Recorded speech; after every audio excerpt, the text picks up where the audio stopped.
For all things ATL. For everything Falcons. First to the end zone, touchdown! This is Peachtree Football. Now, your host, Dylan Matthews and Beau Morgan. What's going on, everybody? It is your boy Dylan Matthews with the new face right here. You used to me saying with the man, the myth, the legend himself, Beau Morgan. Well, I'm with another man, another myth, another legend, also a national champion, All-American. You know I got to come in here and gas him. An All-American for Alabama, national champion with the Alabama Crimson Tide, also former Atlanta Falcon, Mike Johnson, also now co-host on the Morning Shift with Tiffany Blackman and Beau Morgan as well. I am honored to produce him, and now I'm honored to co-host with him on this episode of Peachtree Football, which, by the way, you can download, like, comment, subscribe to. We are wherever you get your podcast. That's the Audacy App, Spotify, Apple Podcasts, wherever you get your podcast. Guess what? Peachtree Football is there. Let me go ahead and bring in my man, Mike Johnson. Mike, what's going on, brother, man? How we feeling today? Man, you know what it is? This is my first really me dipping my toe in the water because, I'll be covering the Falcons on Sunday with the station. Yep. And, I've covered a lot of things since I was done playing ball, but I haven't really had the chance to dive into the Falcons, man. So I'm stoked, first of all, to do this podcast, but I'm really stoked for football season and to watch this offensive line and this team go to work, man. It's going to be a lot of fun. It's going to be a fun fall. It's going to be a talented football team, and I think fans out there need to get their popcorn ready, man. It's going to be a good year, I believe. I love it. I think we are in for a good year. And I'm going to just tell people what we're getting into for the start. But I want to first say we're going to get to know you here a little bit. But what we're going to get into today, we are going to talk about, we're going to continue our training camp battle series that Beau and I have been going through. But with a former Falcons offensive lineman himself, we got to talk about the offensive line battles we can expect on the offensive line. We'll go through it with Mike today. Also, we are going to get into a list that CBS Sports have. They ranked their top 10 interior offensive linemen. An Atlanta Falcon was on there, but was he too low? We'll get into that a little bit later. But first, I want to introduce the people properly to Mike Johnson. I already told you he's a Alabama Crimson Tide alum, All-American, national champion with the Crimson Tide, former Atlanta Falcons, scored a touchdown with the Atlanta Falcons as well because he played a little tight end because he's versatile like that. You know what I'm saying? But, Mike, the first thing I want to do is I want to ask you a couple of questions. The first question I got for you is, and this was a question that popped up randomly in my mind earlier today. I was like, you know what? I'm going to ask Mike this because, there could be some stigmas around offensive linemen. And, obviously offensive linemen, big dudes, burly dudes can, but they're athletes too as well. The one thing I do want to ask you, though, we know, skill position players, they be on a strict diet a lot of the times. And I feel like a stigma for offensive linemen could be they don't have to be on such a strict diet and they can maybe just eat whatever they want. But I don't necessarily think that's the case. Can you confirm or deny that maybe an offensive lineman's diet is, maybe just right up there with the skill position player as far as you got to be strict about what you can eat, or is your diet a little bit more looser than that of a skill position player? I'm glad you brought this up, man. This is one of my least favorite stigmas. This is it's the opposite of what a lot of people think it is, man. If you go back to usually and everybody usually for the most part played a high school sport, a little league sport. You always had them dudes that were just naturally gifted, right, man? Right. Old dude just especially you go into 9th, 10th, 11th grade, old dude just shows up with a six pack. And you're like, man, that dude's ripped up, man. And he really ain't been in the weight room that much, You're right. He's 15 years old. Right? Those dudes that have that genetic ability usually don't have to learn counting calories and proteins and diets and all that kind of stuff the way that linemen do. And it really is one of those things that I honestly didn't adjust to it extremely well when I got to the league. To my weight fluctuated. I mean, I'm not kidding you when I say this. My weight probably fluctuated while I was in the NFL, probably 30 pounds either way. Wow. I played college at about 304, 305. I got drafted at 312. At one point when I was playing guard, I was up 317. When I started playing more swing tackle, I bounced it back down to 300. When I started playing more tight end, it got into the 290 range. And a lot of that honestly was on purpose, man. It was because that I felt more comfortable doing certain things. And so I learned how to fluctuate my weight and how to really redistribute a lot of the strength that I needed to do certain things. So a lot of those guys that you think counting calories are not counting calories. They're just, you know what I'm saying? They're just like, you know what I'm saying? Like Julio Jones didn't walk in there and be like, man, I shouldn't eat that cheeseburger. He was just shredded like that. And I think, you know, that's the reason you see, especially like the running back position, when you get done, some of these guys have not been able to do that. You see a lot of offensive linemen that slim down. Rollo Coon's been in the news a lot.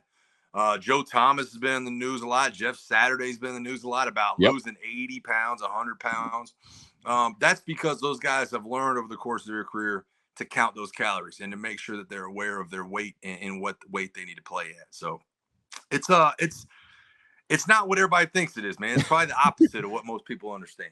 Wow, that is very interesting. Like I knew that y'all probably were on a stricter diet than most people thought, but I didn't think it was, you know, like the complete opposite. But when you think about it, it really does kind of make sense though, because, you know, I mean, you both are burning calories at an extreme rate, and you know, for those guys, you know, it's good for them. They can burn all the calories they want, but for y'all kind of need to make sure you keep a little something there so you can stay a little bit burly, because, you know, obviously you're going up against big defensive linemen like the Villavedas and the Vince Wilforks back in the day, and the people of those nature. So that's very interesting. All right, another quick question for you before we talk about the Atlanta Falcons. Actually, this is Atlanta Falcons related, but during your time with the Atlanta Falcons, obviously you scored the touchdown, but besides that, your fondest memory during your time with the Atlanta Falcons? Oh man, good question. Actually, a lot of it was the 2012 season, man, where we had a good run.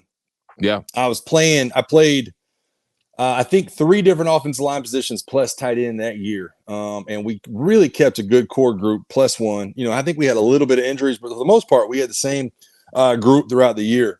We came up a little bit short. We lost in the NFC Championship that year, but I don't want to break it down to just one memory. I think that entire season with the Tyson Claybos and the Todd McClures and really everybody up and down that roster, Sam Baker, Justin Blaylock, we had a good group, man, and just had a lot of fun. And really, when you're around people like that you like and that you get to know, that you can cut up with, and that you really just enjoy going to work with. I mean, you know just as well as anybody, it's the same in any job. When you can show up, cut up, have fun, but in the end, go to work and put out a good product, that's what makes going to work a lot of fun. And so that whole year really just stands out to me as a time when we were thriving, but we had a good group as well in the meeting room and just had a lot of fun, man. We never shied away from going to work that year, and I think you really saw that product show up on the field.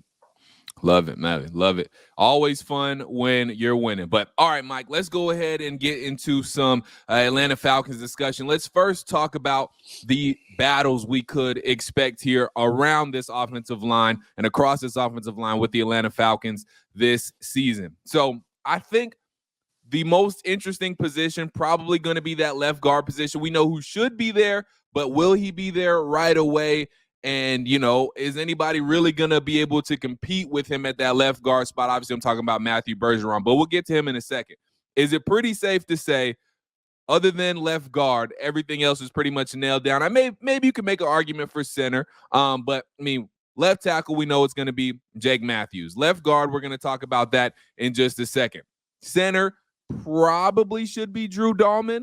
And then obviously right guard and right tackle, that's you just re-signed those guys, talking about Chris Lindstrom, arguably one of the best guards in the game right now, and Caleb McGarry, you just re-signed him to a nice 3-year deal. So I guess the first question I'm going to lead with, is center pretty much locked up to you as well? Is that Drew Dahlman's job to lose, or could we see a little fluctuation there at that center spot for the Falcons this year? Well, I lost you for a minute right there, but I'll dive in on this center spot for the Falcons. And look, here's what it is. This is Drew Dahlman's job. He's got to cut down on some of the small mistakes. When he was actually blocking, he was good. You know, He's an above-average run blocker, an above-average pass protector. And what he's got to cut down on, first of all, bad snaps, had a couple of them last year, had a number of penalties. I think he was up at like the 8 or 9 range as far as penalties goes. He has to cut that down. And if he does that, I think he'll become one of the premier players. I mean, he's shown the ability to play that center spot. I think the Falcons really like what his communication style brings up front. And so when you look at playing next to a Lindstrom and whoever it is playing left guard, his communication is going to be everything. That's kind of what the center is, man. It's less of a physical thing and more of making sure all the small things are right at the center spot. So for me, Drew Dahlman is going to be that guy. I know that there will be a lot of people, if Matt Hennessy is not able to kind of get that left guard job lined up, and it is Matthew Bergeron, that will wonder what Matthew Hennessy's kind of outcome at left guard means to the center spot. But for me, it is Drew Dahlman, and it's a guy that's earned that right. He started a ton of games there. He started every game last year there, and he'll continue to kind of for the foreseeable future. Real quick, before we get into the left guard spot of Matthew Bergeron, you talking about Drew Dahlman and really just centers overall having to do the little things, you know, when you talk about being at that center spot and kind of being, you know, pretty much the captain and kind of the voice maybe of that offensive line and the head of that offensive line. Is center the hardest position on the offensive line? Is it left tackle? What to you, which spot is harder? And you played a lot of those positions because again, you were versatile. But which position is the hardest for you on the offensive line? Man, that's such a hard thing to say. It's definitely probably left tackle. Okay. It's left tackle. If you're a good left tackle, I probably wouldn't say it. Like, I don't think Jake Matthews, you know, he's quick. He's a dude that's always had quick feet. He's been incredible out left. He's played there, I don't know, 8-9 years now. I can't even remember how long it's been. But for my money, it was all tackle spot, man, because you are essentially backpedaling, and I don't like to say backpedaling. It's a kick set, but you are essentially backpedaling, and you are waiting on one of the other team's best athletes to make a move on you, and they are trying to get to a spot, and maybe your quarterback's mobile, maybe he's not, but you always put yourself in that mindset. Let's just talk about a DeMarcus Ware, a Julius Peppers, a Von Miller. You're backpedaling and you're going full speed ahead out of a 3-point stance in a sprint. You don't know spin move, you don't know repeat, you don't know if you're going to bull rush you. Be ready for all those. The guard position, and Matt Bergeron is finding this out right now, the guard position happens a lot faster. There's a lot less thinking. There's not as much move and counter move. It is snap my head up, punch my hands, get my hands in their chest. Now, you're dealing with a lot stronger guys, and obviously the run game for the guards is a lot different. But for my money, the tackle spot, man, that's why they get paid the big bucks. Well, aside from Chris Lindstrom, that's why they get paid the big bucks to play left tackle, man, because it's a tough job. And it's one of those where you're hardly ever right all the time. And so that's why Jake Matthews, being as good as he's been, has been able to hold that spot down for so long. Yeah, I mean, again, like you said, a good left tackle should be okay, but I could see a left tackle just coming in, or, you know, one that maybe ain't as fleet of foot, obviously really struggling, because you're dealing with some, especially these days, dealing with some straight up dogs, some straight up athletes coming off that edge. All right, let's transition over to left guard, because I think we all, and we've talked about this on the morning shift. We've talked about it in, you know, just off the record conversations between you, Mike, and you, Beau, and I. Matthew Bergeron, we can write him right now in pencil in that starting left guard spot. Not pen, but pencil. He should be there. And right now, I think we're all kind of, again, penciling him in there. But do you see him maybe coming up against any struggles, or is there going to be a guy that you think could really challenge him for that starting left guard spot? Because I think obviously the Falcons trading up for him in the draft, if you remember, I think they obviously want him to be that starting left guard. But do you see him maybe hitting any road bumps along the way trying to get that that starting left guard spot for the Falcons this year? Listen, I don't think there's no doubt he's going to have a road. He has the foot speed to be able to do this. He has the strength to be able to do this. He has the smarts to be able to do this. Doesn't mean he's going to seamlessly be able to do this. And listen, I think a lot of people have kind of overlooked what Matthew Hennessy has brought to this team. When he's been healthy, he's been a pretty quality player. I know that they had a little bit of a rotating door at left guard at times last year. I think they had 4 different starters at left guard. But Matthew Hennessy's a quality player in his own right. I want to say mid-70s as far as a draft pick goes. So not quite the height, but he's not a dude that walked in off the street and just, is overreaching. He's not an undrafted free agent that is just kind of, playing above his head. He's a good player in his own right. So Matthew Hennessy will I promise you, he's not going to make it easy on Matthew Bergeron. Now, right. Matthew Bergeron will be a guy that you're going to have to develop. I think a lot of people just pencil him in. That's not how it works, man. You By the way, Matthew Bergeron now has probably 5 weeks off before training camp. He's got to have the ability and the pro mindset that I'm still going to get my work in. I'm still going to eat right. I'm still going to do my drills. I'm still doing all that. You don't know what Matthew Bergeron is going to be when he shows up at the end of July. I mean, true. If he doesn't work and he goes back to Syracuse or goes back to Canada where he's from and he does not put that work in, then he'll be playing catch up throughout the entire training camp, throughout those preseason games, and probably into the season. Matthew Hennessy's been through that. He knows the mindset. He knows what it takes. He knows how to prepare himself. So I don't think it's cut and dry. I think if all things are even, that Bergeron's going to have the job. I think if it's even close to even, that we're going to have that job. But Matthew, just the fact that he played, he's in the system, and he knows Jake Matthews, that's going to give him a leg up as well. So, right. Look, man, I was out there a few weeks back during OTAs. I saw Matthew Bergeron. I saw how big the dude is. He's a big dude. He's a lot big. I would say he's probably the second biggest in that top 8. Wow. Behind Caleb McGarrett. He's a big dude. Just height-wise. He kind of stands. So he's going to have the athleticism, the strength, the ability to be able to do that. But just because you have all those things doesn't mean you're just going to be slotted in. It's going to be an uphill battle for him as well. Yeah, and again, true. The other thing about this is, and you touched on it there as well, he's going to be a rookie. This is all new to him. So it not only is he dealing with, and we'll get into this in a second, him having to change positions because we all know he was left tackle most of his career over there at Syracuse. He did play some guard, and you were a guy who, again, moved around on the offensive line. So we'll ask you about that transition here in a sec. But on top of that, he's also going to be a rookie as well. So he's getting introduced to new things. This is his first training camp. He's going to have to get used to going through his first NFL training camp. I mean, there's just a multitude of things he's going to go through that he has not been through before. And those naturally are going to bring roadblocks. And it's going to be about how he responds to those things and responds to the adversity that he's going to face throughout the entirety of his rookie season. So it's going to be interesting to see. But look, you got me excited about him because obviously he's got the size. Sounds like he's got the talent, so I'm ready to see him.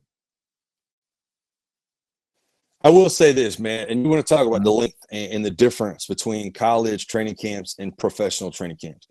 When we used to get into college training camp, you'd probably be, let's call it August 5th. All right, you would look and you would have TVs in the locker room, and almost like one of your first days in training camp, you'd be watching the Hall of Fame game. Like at night, you'd be like, man, they're playing the Hall of Fame game. So those teams have been in training camp for a while. Everybody in the NFL has been in training camp for a while. You would break training camp after, let's call it 2.5 weeks in college. All right. At that point, and I had teammates from college that were a year older than me that were in training camps in the NFL.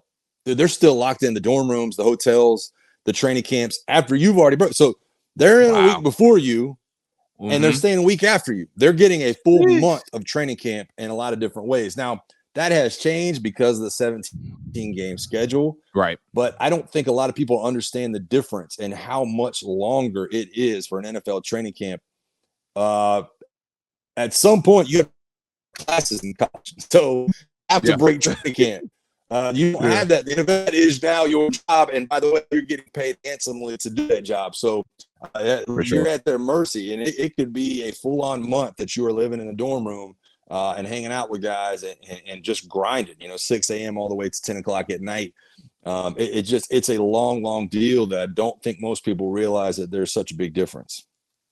Yeah, it's like you said, at that point, it's your job. You're getting paid handsomely to do it. And there are certain expectations that you're just going to have to fulfill and new things that come with that as well. I want to ask you one more thing about Matthew Bergeron before we transition over to CBS's top 10 offensive interior offensive lineman list. But before we get to that, you were, again, a guy who was versatile, could do many things, and was good at many things, and is still good at many things. And you played tackle. Obviously, we talked about you played tight end, scored a touchdown. You played guard as well.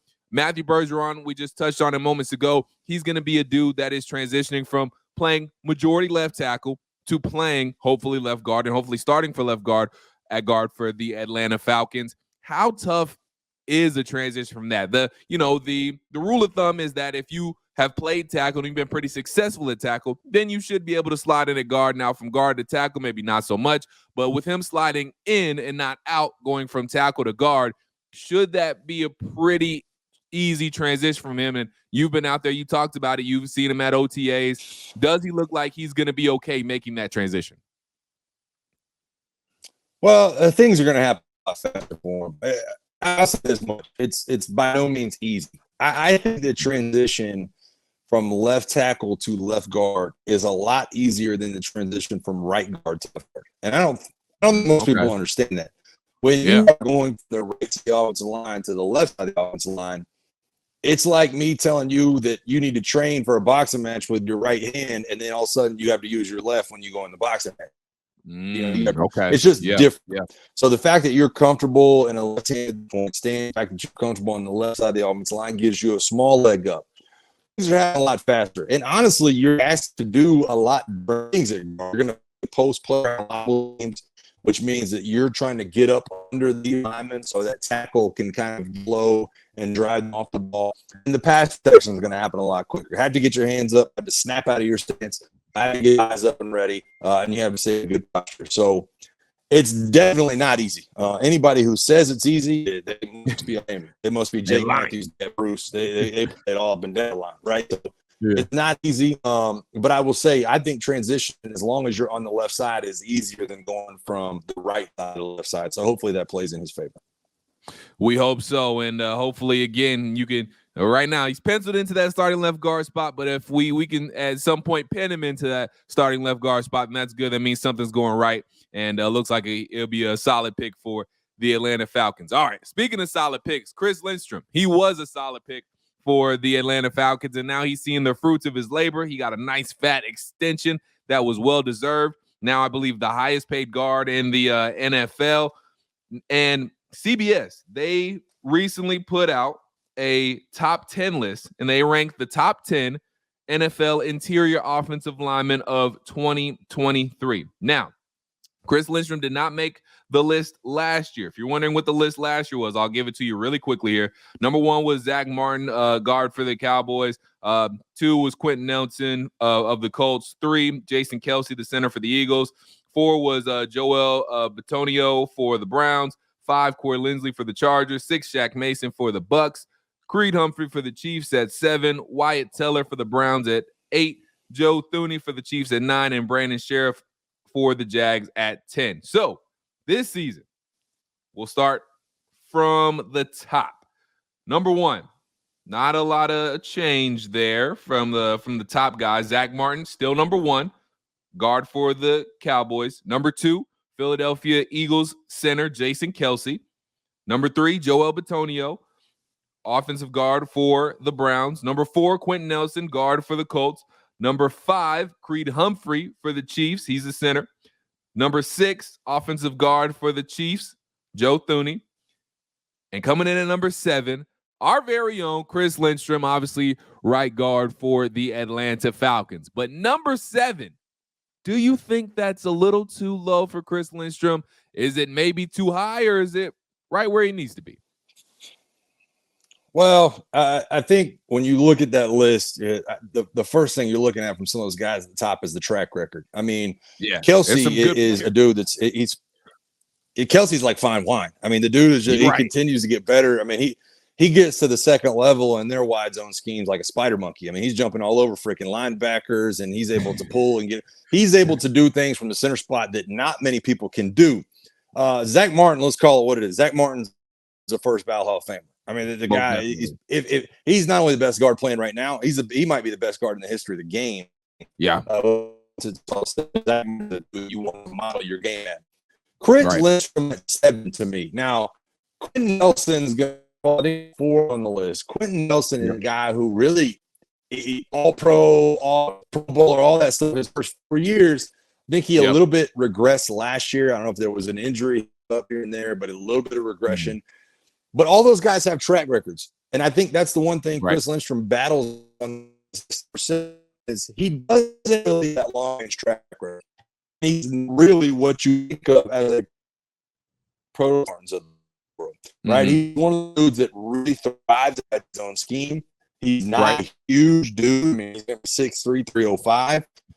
He plays well inside that scheme. So if you get Lynch playing the way he played last year, which, I mean, I'm really big into great as far as pro football goes, but I would say maybe his last 7 games, he was above me as far as his grade goes, and even hit some 9.5s along the way.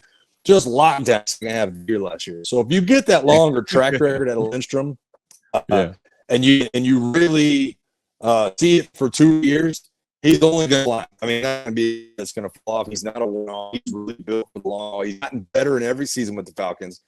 So when it's all said and done, he will be up right behind Quentin Nelsons of the world. Look, I don't know that you're ever going to pass at this stage in your career the Kelceys and the Zach Martins. First ballot of fame has the ability to be that next guy in, and he'll be that guy that'll be in the top 3 or 4 in a couple of years if he stays on the trajectory he's at. So he's in a good spot. There you go. Yeah, hard to pass Hall of Famers right about now, especially Chris Lindstrom too. I mean, he's still fairly, he's not a super old guy either. I mean, he's still he's still on the front 9 of his career, you could say. So, but he'll, like you said, he'll be up in the top 3 or 4 before you know it. And hopefully he starts to build that track record like you were talking about this season. Really shows that, hey, not only did I have a good season last year, but this is going to be a routine thing, and I'm going to continue to have routine all pro type of seasons. And our football team, we're gonna win a lot of games. So, Mike, I appreciate you, man. Thank you so much for hopping on. And we are going to go ahead and wrap up this edition of Peachtree Football. Make sure you like this podcast, download the podcast, subscribe to Peachtree Football. We are wherever you get your podcasts. That's Apple Podcasts, Spotify, the Audacy app. And until we talk to you guys next week, Beau Morgan will be back in the saddle, chopping it up about all things Atlanta football. We'll continue our training camp battle series. And we'll focus on a new position and tell you how that position might shake up. Who'll be first string? Who'll be second string? We'll find out next week. But until we talk to you guys next time, for Mike Johnson, I'm Dylan Matthews. Peace.